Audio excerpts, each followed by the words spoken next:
Today's recipe is chocolate roulade, one of our favourites. It's also gluten-free, which helps if you're allergic to gluten. Sometimes, not sometimes, but I have a gluten intolerance. I can take a tiny weeny bit sometimes if I don't have a lot for about a month. So this is one of my favourite things to eat.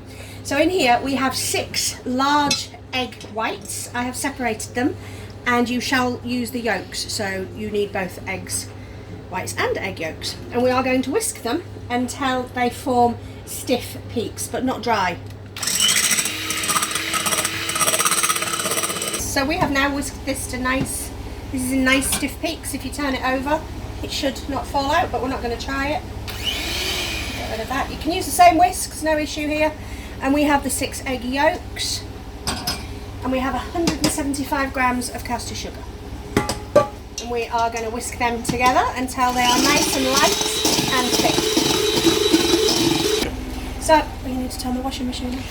So having now whisked the yolks, they should resemble this. They should be nice and thick and pale, and it should leave a little trail. It's called a ribbon trail when you take it over. And we're now going to add this to the melted chocolate that we've melted. There are 6 ounces of good quality dark chocolate in here.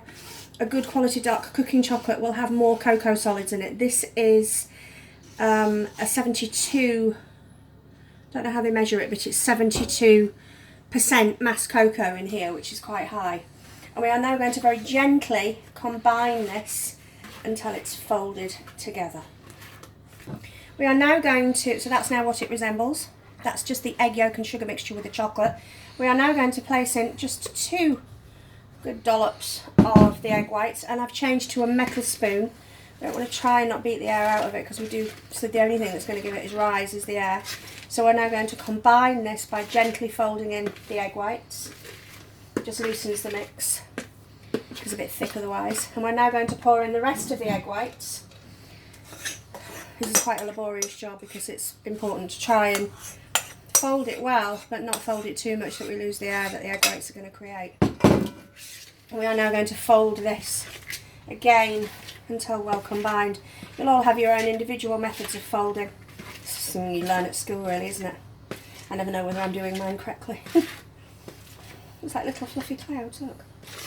The art is to cut through it and turn it back in on itself, making sure that you get the mixture from the bottom so that everything is run through.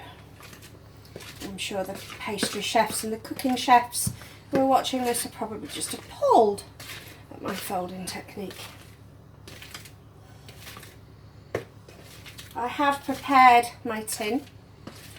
It is a standard Swiss roll tin. I've buttered the bottom, and I have put, just getting all the little last dregs of the mixture up, and I have put greaseproof paper on it already.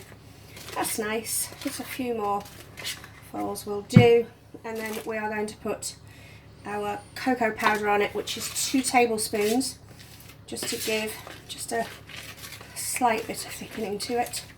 And we are going to continue to fold this in. So this is now a completely folded mixture with the cocoa powder, trying to keep as much of the air in it as we can. This is into our prepared tin. Just scraping down every last bit. I will just get my little scraper. Just got my little scraper there just to get every last vestry of mix out. And then just very gently push it just to the edge of the tray that you've prepared.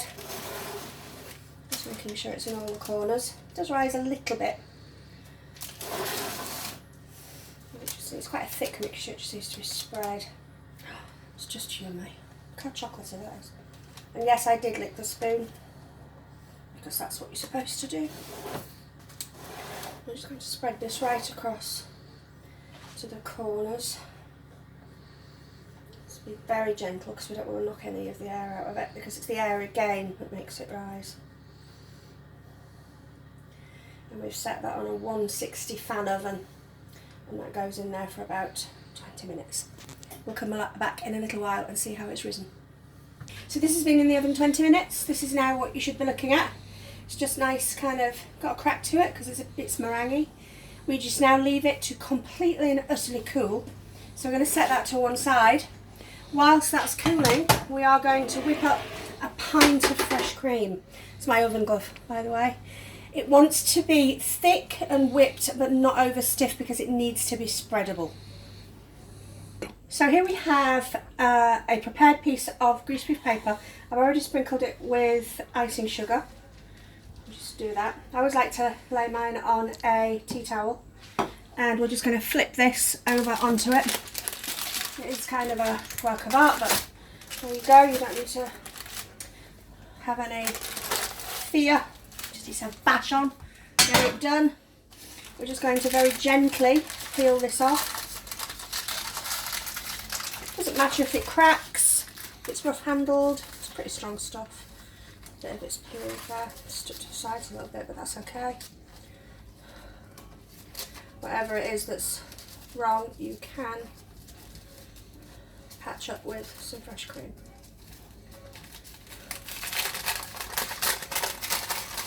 There you go. And that is your roulade all done.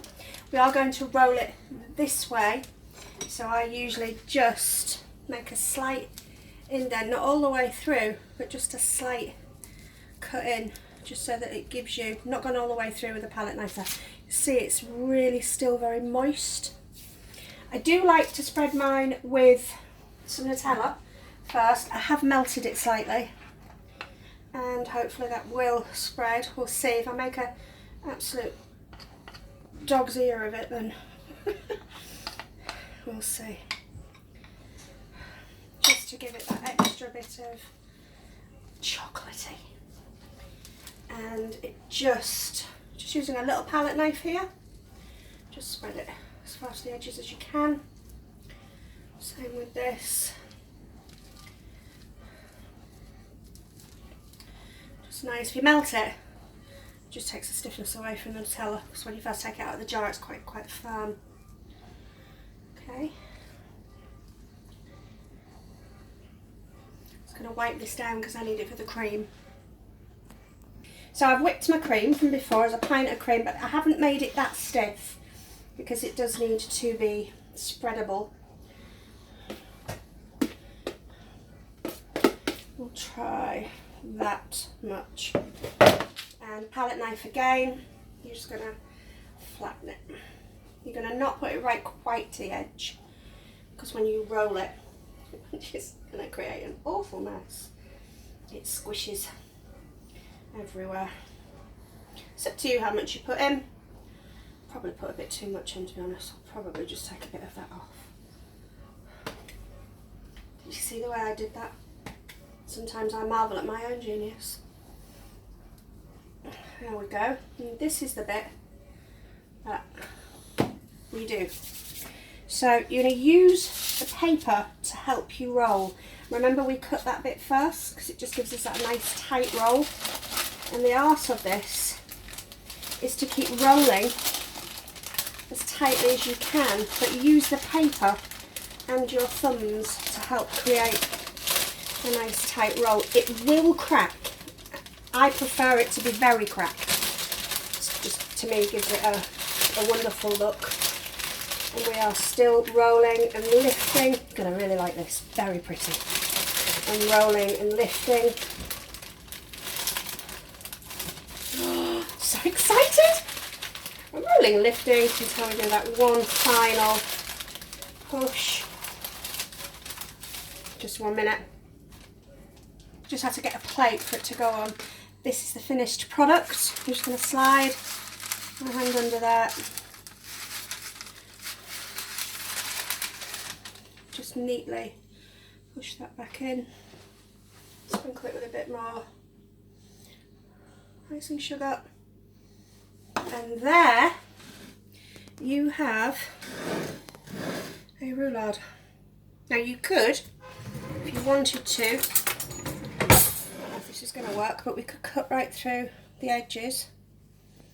Just, somebody will eat that, to give it a nice finished edge. if you wanted to serve it very professionally. I hope you enjoy making it. Hashtag the Psychic Baker. Follow me on Insta. If you do, please tag me in a picture of it. I'd like to see what yours looks like.